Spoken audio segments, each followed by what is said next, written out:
एक आदमी की पत्नी अचानक से बहुत बीमार पड़ गई। मरने से पहले उसने अपने पति से कहा, मैं तुम्हें बहुत प्यार करती हूँ, तुम्हें छोड़कर नहीं जाना चाहती। मैं नहीं चाहती कि मेरे जाने के बाद तुम मुझे भुला दो और किसी दूसरी औरत से शादी करो। वादा करो कि मेरे मरने के बाद तुम किसी और से प्रेम नहीं करोगे, वरना मेरी आत्मा तुम्हें चैन से जीने नहीं देगी। पत्नी का भूत और इतना कहकर वह चल बसी। उसके जाने के कुछ महीनों तक उस आदमी ने किसी दूसरी औरत को तरफ देखा भी नहीं। एक दिन उसकी मुलाकात एक ऐसी लड़की से हुई जिसे वह चाहने लगा। बात बढ़ते बढ़ते शादी तक आ गई और उनकी शादी हो गई। शादी के ठीक बाद आदमी को लगा कि कोई उसे कुछ कह रहा है। मुड़कर देखा तो वो उसकी पत्नी की आत्मा थी। आत्मा बोली, तुमने अपना वादा तोड़ा है, अब मैं हर रोज तुम्हें परेशान करूंगी। और इतना कहकर वो गायब हो गई। आदमी घबरा गया। उसे रात भर नींद नहीं आई। अगले दिन भी रात को उसे वही आवाज़ सुनाई दी, मैं तुम्हें चैन से नहीं जीने दूंगी। मैं जानती हूँ कि आज तुमने अपनी नई पत्नी से क्या क्या बातें की। और उसने आदमी को एक एक बात बता दी। आदमी डरकर कांपने लगा।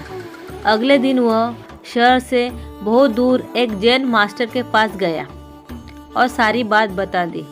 मास्टर बोले, ये प्रेत बहुत चालाक है। बिल्कुल है, तभी तो मेरी एक एक बात उसे पता होती है। आदमी घबराते हुए बोला। मास्टर बोले, कोई बात नहीं, मेरे पास इसका भी इलाज है। इस बार जब तुम्हारी पत्नी का भूत आए तो मैं जैसा कहता हूँ तुम ठीक वैसा ही करना। उस रात जब आत्मा वापस आई तो आदमी बोला, तुम इतनी चालाक हो, मैं तुमसे कुछ भी नहीं छिपा सकता। और जैसा कि तुम चाहती हो, मैं अपनी पत्नी को छोड़ने के लिए भी तैयार हूँ, पर उसके लिए तुम्हें एक प्रश्न का उत्तर देना होगा। और अगर तुम उत्तर न दे पाई तो तुम्हें हमेशा हमेशा के लिए मेरा पीछा छोड़ना होगा। पत्नी का भूत बोला, मंजूर है, पूछो अपना प्रश्न। आदमी ने फौरन जमीन पर पड़े बहुत सारे छोटे छोटे कंकड़ अपनी मुट्ठी में भर लिए और बोला, बताओ मेरी मिट्टी में कितने कंकड़ हैं। और ठीक ही उसी समय भूत गायब हो गया। कुछ हफ्तों के बाद वो एक बार फिर से जैन मास्टर के पास उनका शुक्रिया अदा करने पहुंचा। मास्टर, उस भूत से मेरा पीछा छुड़ाने के लिए मैं जीवन भर आपका आभारी रहूंगा।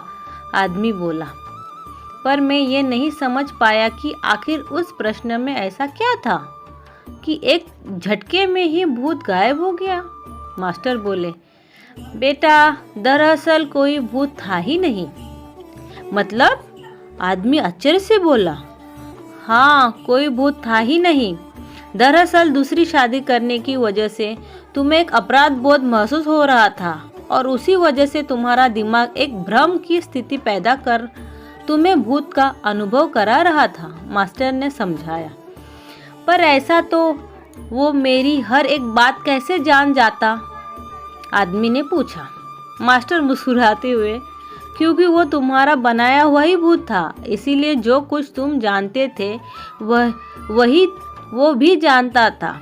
और यही कारण था कि मैंने तुम्हें वो कंकड़ वाला प्रश्न पूछने को कहा, क्योंकि जानता था कि इसका उत्तर तुम्हें भी नहीं पता होगा और इसीलिए भूत भी इसका उत्तर नहीं दे पाएगा और तुम्हें तुम्हारे दिमाग की ही उपज ने छुटकारा मिल जाएगा। आदमी अब पूरी तरह समझ चुका था। उसने एक बार फिर मास्टर को धन्यवाद किया और अपने घर लौट गया। कई बार हमारे मन में भी किसी पुरानी बात को लेकर एक गिल्ट फीलिंग रह जाती है। कहानी में भूत का आना उसी तरह ही फीलिंग का एक एक्सटर्नल फॉर्म है, पर अधिकतर मामलों में हम किसी पुरानी घटना को याद कर अफसोस करते हैं और कभी कभी खुद पर क्रोधित भी हो जाते हैं। ऐसा बार बार करना गलत है। अपने भूत की वजह से अपने भविष्य और वर्तमान को बिगाड़ने में कोई समझदारी नहीं है। इसलिए अगर आप भी किसी पुरानी घटना की वजह से अपराध बोध महसूस करते हैं तो ऐसा न करें। गलतियां करना मनुष्य का स्वभाव है, सभी करते हैं। आपस में भी हुई तो कोई बात नहीं, उस घटना को पीछे छोड़ें और अपने जीवन को सार्थक बनाने की दिशा में काम करें। पर क्या भूत सच में होते हैं?